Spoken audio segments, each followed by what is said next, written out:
Bonjour à tous et bienvenue dans ce nouvel audio. Aujourd'hui, je voulais parler de quelque chose de très important qui est la peur en amour et la rupture par peur.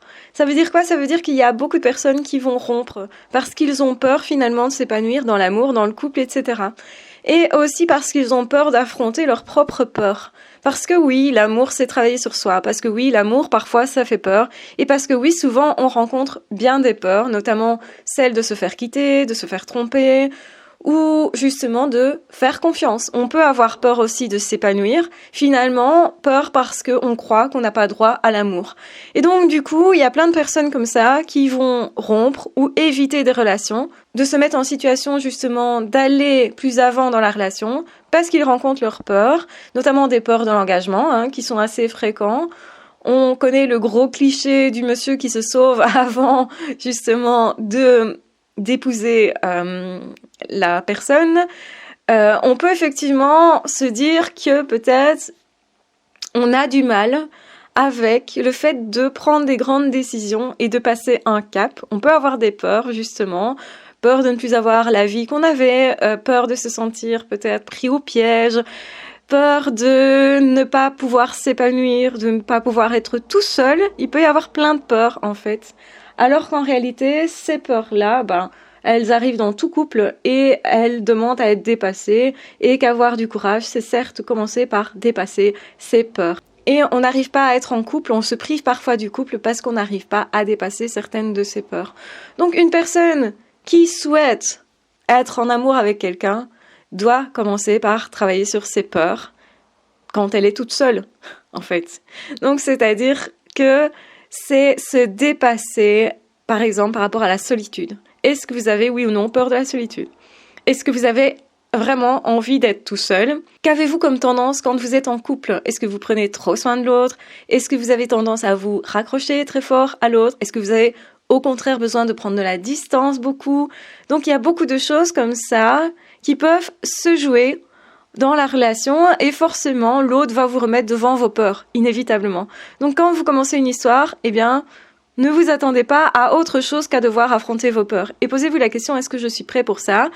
Ou mieux encore, est-ce que j'ai ce sens du défi? Les personnes qui ont le sens du défi, d'affronter leurs peurs, etc., sont généralement des personnes qui ont plus d'aptitude à tenir un couple à longue distance. Évidemment, ça nécessite de rencontrer une personne qui, elle aussi, est prête à dépasser ses peurs. Donc, autrement dit, une personne qui soit suffisamment mature, suffisamment stable émotionnellement, suffisamment aussi au fait que le couple, ce n'est pas que ce qu'on aime, que effectivement une relation à deux, ça se construit. Et il y a effectivement des étapes à dépasser avec soi aussi. Donc, qu'est-ce que vous faites quand l'autre n'est pas là? Est-ce que vous passez du temps de qualité quand même? Ou est-ce qu'au contraire, vous tuez le temps, comme on dit, et donc ce n'est plus vraiment du temps de qualité? Est-ce que vous avez cette tendance à être dépendant affectif, à vous poser trop de questions, à peut-être ne pas vous sentir à la hauteur, et du coup, à saboter vos chances parce que vous ne croyez pas être à la hauteur? Est-ce que vous avez tendance aussi à saboter vos chances parce que vous avez tendance à penser que vous n'êtes pas à la hauteur? Donc tout ça va faire en sorte que oui ou non, on est capable d'être en couple ou non, et un couple de longue durée, quand on en a eu un, ça présuppose que vous êtes capable justement d'affronter vos peurs, d'être à certains moments tout seul sans que ça vous pose de problème, de pouvoir aussi continuer de vivre votre vie, de vivre une vie de qualité même quand l'autre n'est pas là, être capable de communiquer, de partager, être capable de complicité, de faire confiance. Tout ça, ce sont des capacités nécessaires à la vie de couple. Et donc, parfois, on a ces capacités réelles là, mais on ne trouve pas une personne qui a, elle aussi, ces capacités-là.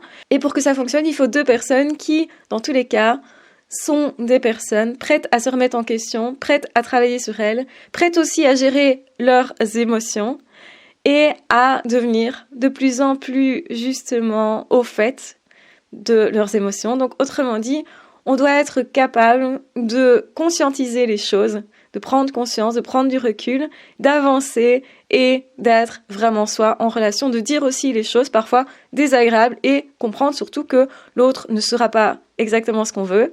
Il sera une partie de ce qu'on veut, mais que forcément si nous avons des choses à travailler, des challenges à dépasser, des crises à dépasser. Donc il est normal d'avoir des problèmes en relation. Il est normal aussi à certains moments d'avoir des peurs. Mais il faut savoir distinguer, est-ce que c'est juste une de mes peurs qui parle? Est-ce que c'est en rapport avec la situation ou non, justement? Et si c'est en rapport, qu'est-ce que je peux faire de ça? Comment je peux co-créer avec l'autre pour dépasser ce moment de crise, pour justement que ça nous renforce davantage?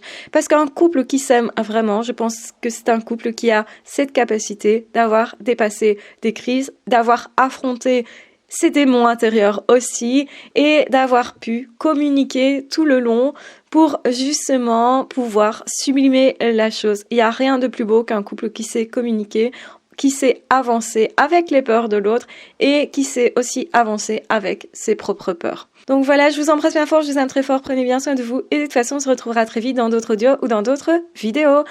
Ciao, bye bye!